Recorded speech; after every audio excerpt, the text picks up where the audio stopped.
Good evening, I'm Noel Local. Today is Wednesday, July 5th, and normally on a Wednesday I bring you a summary of the Pope's general audience. But this month, the weekly audiences are on hold, and the Pope will resume his public audience again in August. In the meantime, however, the Pope has just released his monthly prayer intention video. This July, the Pope asks that we join him in prayer for those close to us who have grown distant from the faith. Have a look.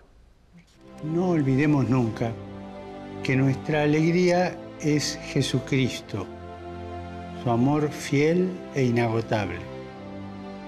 Porque cuando un cristiano se pone triste, quiere decir que se ha alejado de Jesús.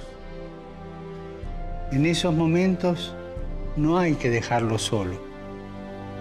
Debemos ofrecerle la esperanza cristiana con la palabra, sí, pero más con nuestro testimonio, con nuestra libertad, con nuestra alegría. Pidamos por nuestros hermanos que se han alejado de la fe, para que a través de nuestra oración y testimonio evangélico puedan redescubrir la belleza de la vida cristiana. Let's go to the U.S. now, where more than 3,000 Catholics gathered in Orlando, Florida over the weekend to attend the Convocation of Catholic Leaders event. This gathering, which ended yesterday, assembled Catholic leaders from all over the U.S. for strategic conversations and seminars on how to animate the church in the U.S. This report now from CNS.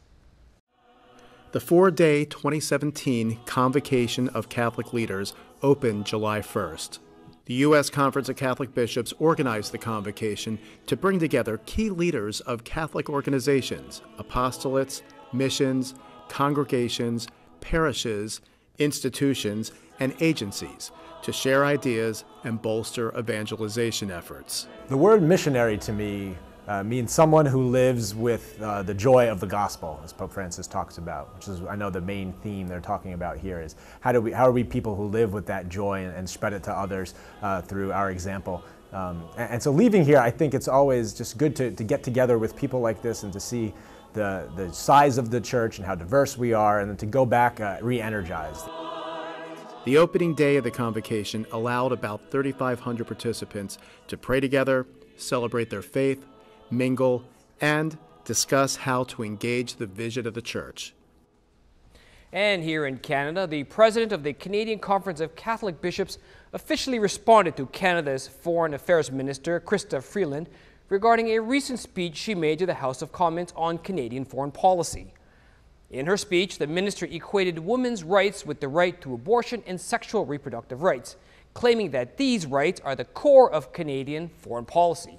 In his letter to the minister, Bishop Crosby expressed his disagreement, calling her speech erroneous and misguided, and pointed out that many women's issues that should have been raised were not, including Canada's partnerships with countries where female infants are murdered for not being male, those in which women earn less than men for the same job, or where women don't enjoy the same privileges under the law, including the right to education or legal protection from rape, violence, and abuse.